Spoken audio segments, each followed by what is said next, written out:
Yo, what's going on, y'all? Welcome back to another episode of Hashtag CB99 Talks. I'm Combo Breaker 99, and this is episode 47. All right, y'all, back with another episode. A little tardy with this one. I was going to drop it on schedule on Thursday, but just been real busy taking care of business, man. You know, life happens, but I'm back with y'all once again, man. And I say I'm going to drop an episode before the end of the week, but I will be back on schedule next week with episode 48. So, yeah, man, this ain't going to be a long episode. I'm actually doing this one on the go. But I had to come back, man, because, Wmma is lit right now. And I got some topics I want to speak on this week and next week. But first up, like I said, Wmma is lit. And I want to speak on some big fights coming up. Big championship fights. Featherweight fight, a flyweight fight, and a strawweight fight. Everybody know what I'm talking about. Y'all can see the picture right here. But, yeah, man, first fight I want to speak on, just as far as some couple of different angles. Not really doing a prediction on this one yet, but it's fights taking place next Saturday. Amanda Nunes versus Megan Anderson. I just want to talk about some different angles, like if an upset was to come, what this fight means for the division, and how much of a puncher's chance does Megan Anderson have, and if Amanda Nunes wins, will she move down to bantamweight? Will she just move back down to bantamweight after she cleans out the division? So let's talk about those different angles today. Also, it's going down UFC 261, Valentina Shevchenko versus Jessica Andrade. Let's talk about this fight. I talked about it last night a little bit in the live stream with BJ from No Filter MMA. He gave me a few of his takes that just made me kind of put things in perspective about this fight. We just kind of broke it down and we just talked about it towards the end of the live stream. Just a lot of interesting things with this fight here, man. I know it looks one-sided on paper, but there's a lot of what-ifs there that people like to play in their mind, and I do too, because I'm a fight fan. And last but not least, Weili Zhang versus Namajunas. Questions about this fight, man, is this fight going down on UFC 261? Will this fight be on the card? Is this fight happening? Let's talk about those angles with this fight, man, because right now I feel like even big fans of Weili and big fans of Rose, everybody's getting a little bit restless about this fight. I can sense that in the live streams I'll be doing when we talk about this fight. At this point, everybody just wants the fight date solidified. That's it. That's all. First topic. It's going down next Saturday. Featherweight champion Amanda Nunes is taking on featherweight contender Megan Anderson. And on paper, I know a lot of people feel like this fight is going to be one-sided. They feel like Amanda Nunes is going to go in there and thrash her, maul her, take her down, and get her out of there, which, for good reason, everybody knows Nunes is the GOAT, right? But let's talk about a few different angles. First up, what does this fight mean for the featherweight division? Doesn't really mean a great deal because there really is no stable featherweight division. I mean, it means something for Amanda Nunes because she needs another title defense, to actually kind of tell us where she's going to go from here. Like if she wins this fight and cleans the division out, then what's next? She moving down to 135? She going to stay there and retire after that? Is that what's in the cards for Amanda Nunes? For Megan Anderson, if she was to win, she would be that champion. She would be that champion, which leads to my next part of this angle here is, if she was to win, would they actually build a division around her? Well, let's look at that, man, because let's think about it. If Megan Anderson was to pull off the upset and beat Amanda Nunes, I honestly think that they would build a division around her. I actually do. That's why I think that if Megan Anderson was to win this fight, and what it means for her, it means a big thing. It definitely means a big payday, big exposure for her. But once she has that belt, I feel like she's going to have more say-so into saying, look, I need more fighters here in this division that I can compete against. I need more fights, so how am I going to get more fights? We got to bring in more featherweights. I think that with somebody much younger and that needs to establish herself like Megan Anderson, they will take the chance and bring in more featherweight contenders. Because, what does the UFC have to lose? I mean, they're losing right now because they have no contenders and they have no stable featherweight division.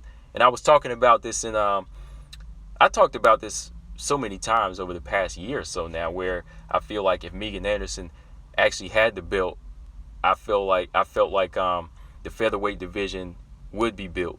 Because like I said, they're dealing with a younger fighter that needs to establish herself, and they need to make her look good more so than Amanda Nunes, who's already looking good. She's a 2-division world champion. She established herself at bantamweight, and then she just kind of set the bar and kind of topped her career off by moving up and beating Cyborg and being a 2-division world champion. I feel like Amanda Nunes would have been the GOAT regardless. You know what I mean? Like by doing what she did by cleaning out 135. But somebody like Megan Anderson, she's just going to have the belt, but no fighters, nobody, no contenders. So they're going to have to build that division and make her look good and actually, make some money off of Megan Anderson by bringing in and establishing a top 15. So I feel like there'll be some good if she was to pull off the upset. If she was able to pull off the upset, Dana White, the UFC, they're going to say, okay, we got a new champion.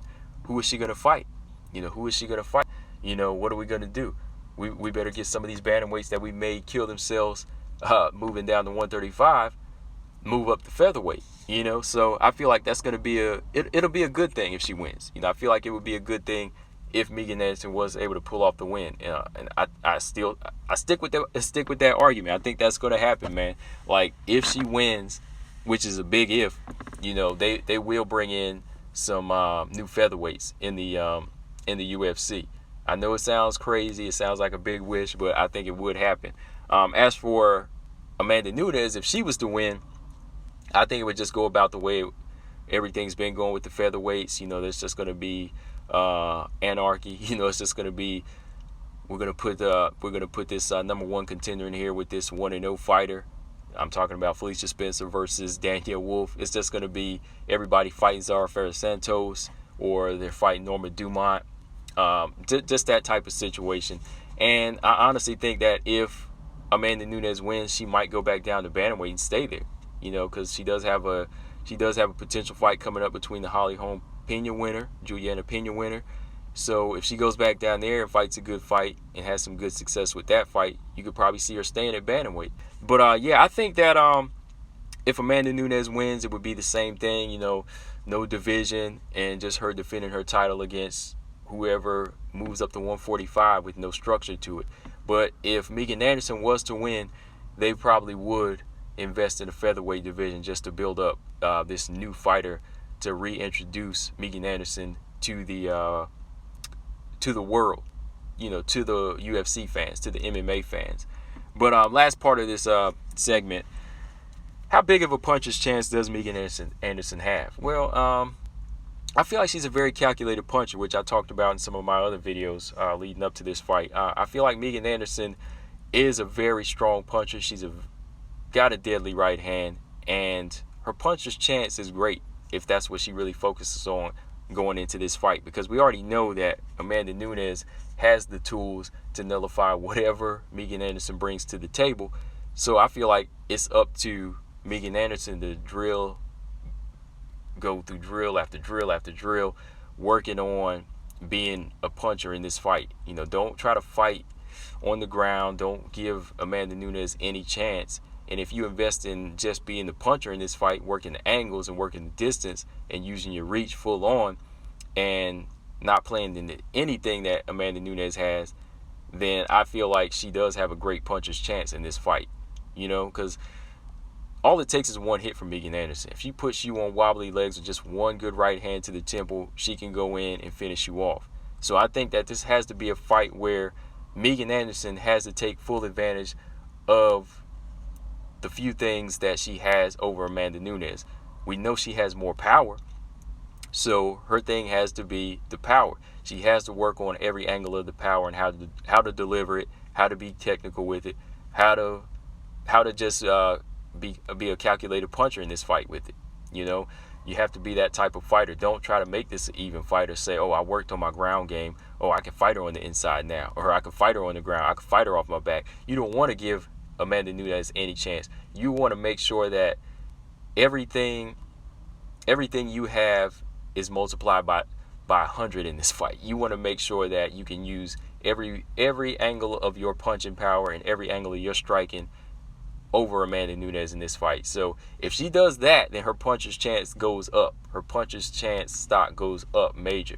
But if she lets Amanda Nunes close that distance early and even counter her right hand with her right, or her left, or Amanda Nunes' left hook, then it will be a short night, because all Amanda Nunes has to do is punch her way in my opinion, and then get those underhooks and then shoot in and press the action and take her down, and that'll be it. If it goes to the ground at any moment in this fight, then it's going to be all Nunes.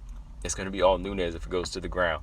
So the puncher's chance will be great if Megan Anderson really takes it seriously, drill after drill after drill, where she works on her skill set as a calculated puncher and a calculated striker, So yeah, let me know in the comment section, guys, what you think. I know that's what everybody's been saying. All she can do is land the right hand, and I think that's pretty safe to say against the GOAT and Amanda Nunes.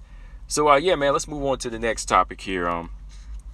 This fight here, I knew it was gonna happen. First of all, let me say that UFC 261, Valentina Shevchenko will be taking on the number one contender, Jessica Andrade. And about a month or so ago, everybody felt like Jessica Andrade was ducking because she didn't take the fight on short notice, which I said she's not a duck. I've always been saying that. Everybody can get on me about that. I don't care. Like I said, this is the fight game, and a number one contender is not going to take a championship fight on short notice.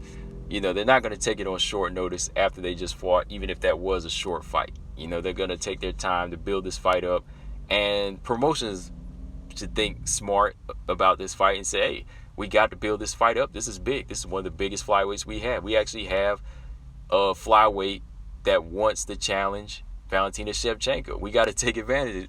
We got to take full advantage of this, right? Because look, many of the other flyweights don't really call out Valentina Shevchenko the way you had a former strawweight champion move up to fight the flyweight champion. So yeah, real quick, let's look at this fight, man. I know on paper it does look like a one-sided fight, but we talked about some what-if scenarios last night. What if Jessica Andrade was able to offset the timing and the technique of Valentina Shevchenko? Does she have that ability to do that? Well, like I said, I compared this fight to a boxing match that, if you're not familiar with, you can go back and watch it. There's a fight between Floyd Mayweather and Ricky Hatton. I still do feel like, Valentina Shevchenko is, light years above Jessica Andrade when it comes to skill. And same with this boxing match here, where Floyd Mayweather, he was definitely the better boxer than Ricky Hatton. And when I played the fight out in my head, 15 years ago, I felt like Floyd was just going to go in there and stop Ricky Hatton real quick on cuts like he did Arturo Gatti. Just beat him and punish him until they stopped in maybe like the 5th or 6th round. But it actually turned out a little bit different. Floyd really had to work for that knockout. Floyd really had to work. He had to deal with a mauler, brawler. He had to use a lot of he had to use a lot of sharpshooter techniques where he just had to land single shots and hold. He had to deal with the wrestling of Ricky Hatton, for a good 10 rounds. I think it was 10 or 11 rounds, right? Until eventually he knocked out Ricky Hatton. And then I was like, okay, well, maybe he wasn't used to that footwork and that just uneducated pressure of Ricky Hatton, because like I said, I feel like he was just going to double jab, step to the side, double jab, body punches, just beat the hell out of Ricky Hatton until like the 5th or 6th round until they stopped it, right? But it actually turned out to be it really turned out to be a moment where he had to work for that knockout, just make quick adjustments on the fly because Ricky Hatton was coming so fast. Even though Ricky Hatton's not the best boxer, he was putting a lot of crazy, uneducated speed on Floyd Mayweather. So this fight could be like that. I was playing that scenario out in my mind. I said this fight could be like that, where, of course, it looks tailor-made on paper, but it could be a moment where Jessica Andrade could keep the footwork offset of Valentina Shevchenko. She could really keep her offset and come forward, just head movement that she's been working on, and just come straight in and really press Valentina Shevchenko back. Now, I know this is different than boxing. There's more tools to use here, but this could be a time where she offsets the rhythm of Valentina. That could be where Valentina has to really use angles. She really has to tie Jessica Andrade up, and Jessica Andrade will get in on the inside sometimes and catch her a few times with good shots and make her work before finally knocking her out. So that could be a scenario. I feel like Jessica Andrade does have the physical strength and the uneducated pressure where she doesn't really think, and that comes into her benefit at times. But, of course, that can also be her downfall in this fight as well. But I think it's just going to come down to Jessica Andrade being that fighter to really offset that rhythm and give Valentina Shevchenko something she's never seen before. But also, we talked about this on the live stream, and I do agree with BJ on this one. I do feel like this will be a fight where the the punch output of Valentina Shevchenko is going to have to it's going to have to increase in this fight. You know, I think that Valentina Shevchenko will have to be more of a doubles and triples hitter here, where you have to constantly keep something in Jessica Andrade's face to keep her back. You know, you constantly have to pump a jab out, and you constantly have to hit her with straight shots to keep her honest. You know, Weili Zhang, she was able to get her out in the first round because she started launching punches off right away. As soon as she stepped in Weili Zhang's zone, she fired off some good right hands and left hooks until she put Jessica Andrade out of there in less than a minute. You know, so looking into other fighters, Namajunas had great success in the first round. Had she kept that up on into however long she needed to stop Jessica Andrade, then that would have been another blueprint on how you beat her. Of course, that first round, if you look at it, Namajunas was double and tripling the jab, straight right hands down the pipe. You know, she was mixing the attack up. She constantly had something coming at Jessica Andrade. So Valentina Shevchenko, she's a sharpshooter. You know, she's a very strong puncher. I feel like she will have to commit to at least a double and triple jab in this fight. And she'll have to be a little bit more light on the feet. Like, you can't really keep the feet set, and you can't keep your feet stationary against a fighter like Valentina Shevchenko. You have to be ready to turn. You have to be ready to play the bullfighter in a fight against Jessica Andrade. Because the minute you keep your feet flat, she will land leg kicks, or she will come straight. She will come straight in and shoot in for a takedown, or come in to maul you, or and take it to the fence and look for that slam. You know, so you do have to kind of up your ante. You have to up your punch output when you deal with a fighter like her, because that's the type of fighter Jessica Andrade is. Once again, uneducated pressure, doesn't have a lot of technique, and unless you're just like constantly hitting her with that piston jab in the face, you know, she's gonna come in your zone. You know, she's gonna come in your zone. So that's one thing I think that just Valentina Shevchenko is gonna have to do against Jessica Andrade in this fight. So yeah, man, another thing I just want to say about this fight too, man, is that I feel like Shevchenko versus Andrade, this fight here it's a big statement for the flyweight division, just to put a lot of these other flyweights on notice that, look, they need to have goals, you know, and that's something I've been talking about in a lot of my videos is goals. You know, I feel like fighters need to have goals, and they need to think of end games. I feel like if they have a goal and an end game, it'll definitely put things into perspective and make them think. It'll make them think about stronger points in life, you know, where they have to get stronger and say, okay, well, this is my end game. Well, I need to improve on this. I need to improve on this. And if I do, it'll take me to the next level. And if I graduate from this level, eventually I'll get to this level. And then I'll be challenging for the belt. See, a lot of these other fighters in UFC, I feel like they just come to fight. They just come to fight. Whereas Valentina Shevchenko, Jessica Andrade, these are fighters that come to win. You know, they come to win. They come to fight with purpose. You know, not just fight. They want to fight with a purpose. You know, we need more fighters with a purpose.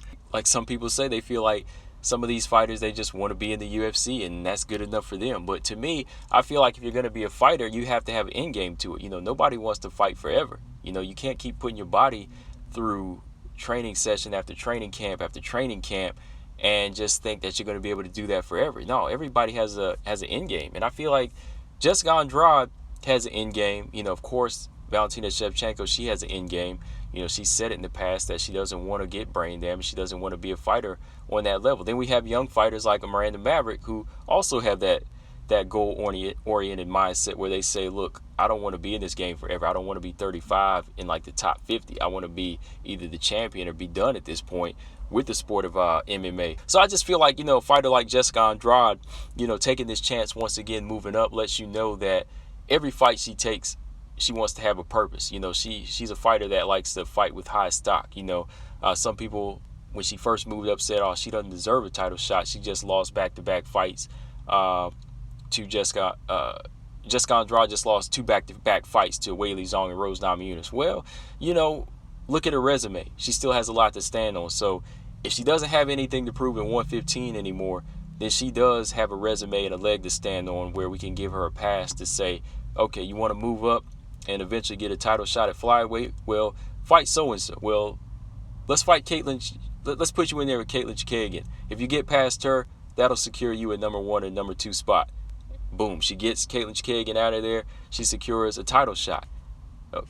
So she deserves that. Nobody else was really asking for it like that, so she deserves that title shot. She lets you know that every fight I take has to have a purpose, and it's got to lead towards, eventually fighting for a belt. So yeah, that's the one main thing I like about this fight. It's definitely a big statement maker. It should put a lot of the other flyweights on notice to say, look, man, like, yo, this girl just moved up and she's already getting the title opportunity before us. Look, we're fighting other fighters in and around the division, but we're not really asking for the actual belt.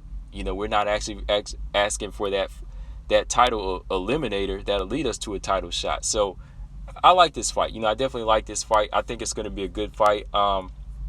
I really can't say it's going to be one-sided. It all depends on how good Jessica can keep up her momentum at 125, because like I said, she looks good, she looks strong. She's only had one fight, but she definitely looks the part of a flyweight where this might be the weight she needs to be at. It's not too big, she's not too small for bantamweight, and then she's not killing herself to make 115, so she's somewhere in the middle here. So it all depends on how she looks up, but I think it's going to be a good fight.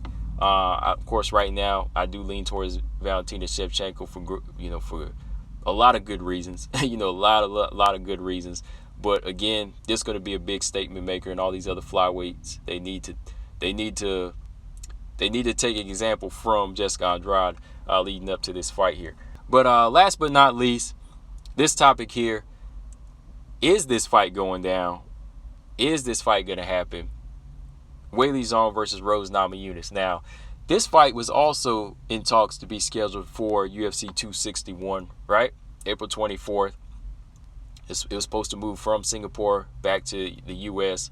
And, yeah, that's my main question to y'all. Is this fight really going down? Like, on my live stream, once again, last night, I pulled up some news. It was like clickbait because it said Ariel Helwani had said that this fight was confirmed. But then in his tweet, it basically said everything that we knew. He said, I think this fight is confirmed.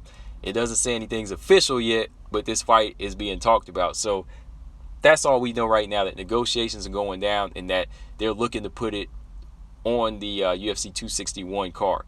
So that's all we know as far as right now. It's still nothing really like solidified. But this fight has to happen. That's the first point I want to talk on. This fight just has to happen now at this point, because I feel like Rose fans and Weili fans are getting restless on this one, and everybody's kind of feeling like this one here is being kind of long and drawn out, especially when you have Weili Zhang, who's the strawweight champion, hasn't defended her title in over a year now. She needs to get back in there and stay sharp.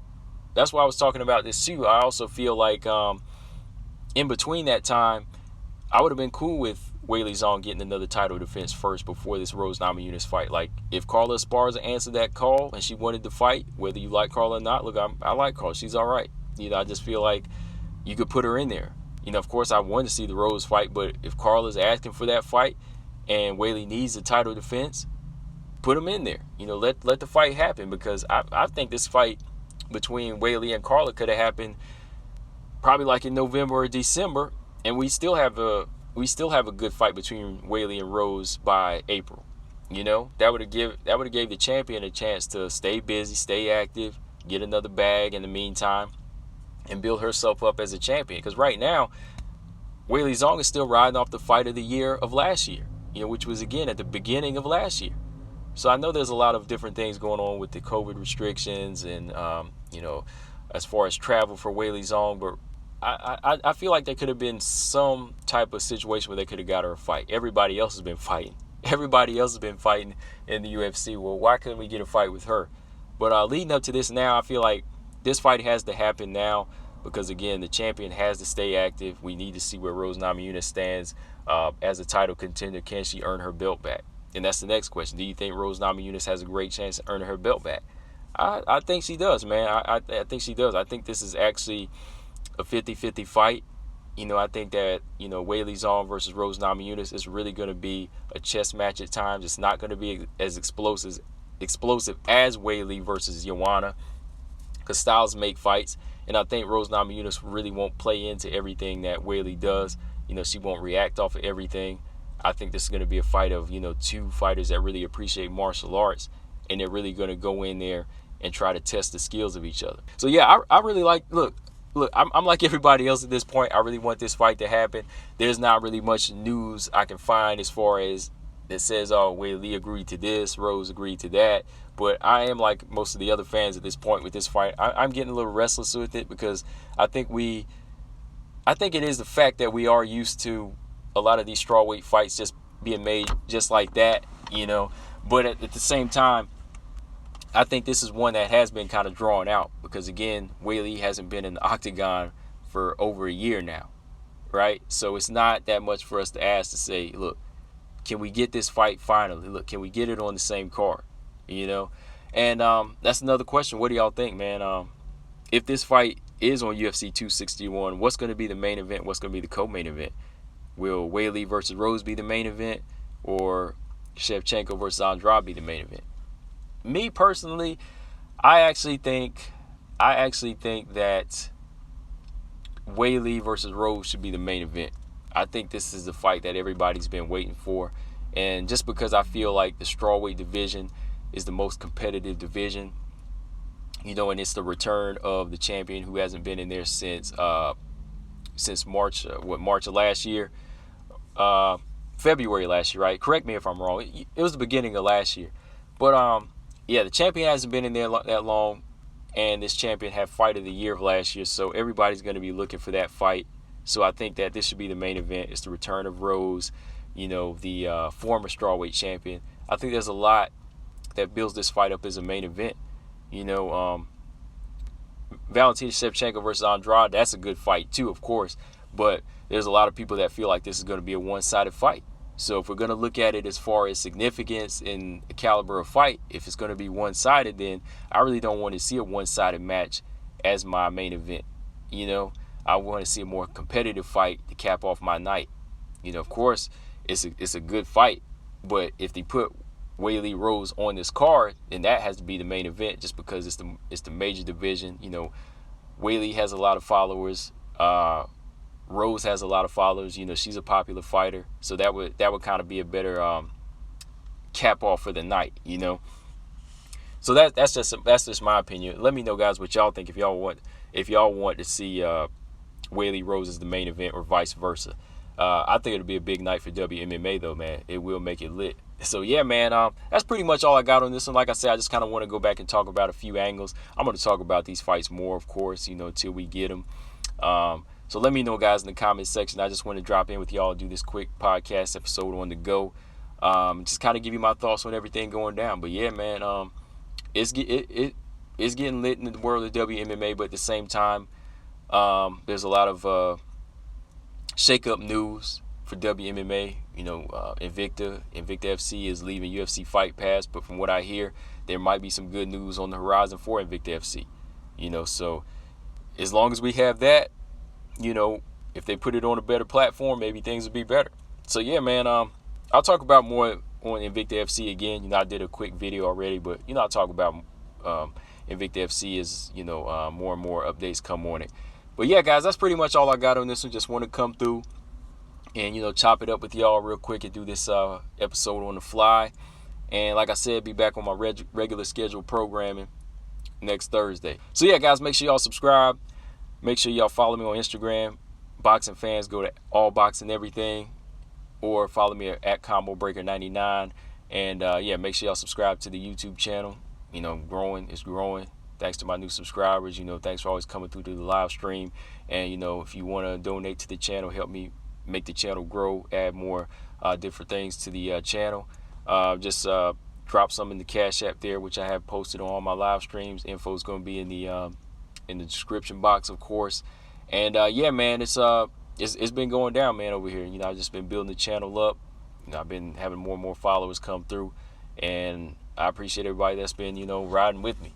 Everybody that's been coming through, you know, as far as, you know, popping up on the show, interviews, guests, all of that. But I want to take it even further, man. So yeah, just keep riding with me. Tell more people about the channel, and yeah, have more people come through. But yeah, guys, that's all I got on this one. I'll be back with another one, like I said, next week. Combo Breaker 99. I'm out. Subscribe. Peace.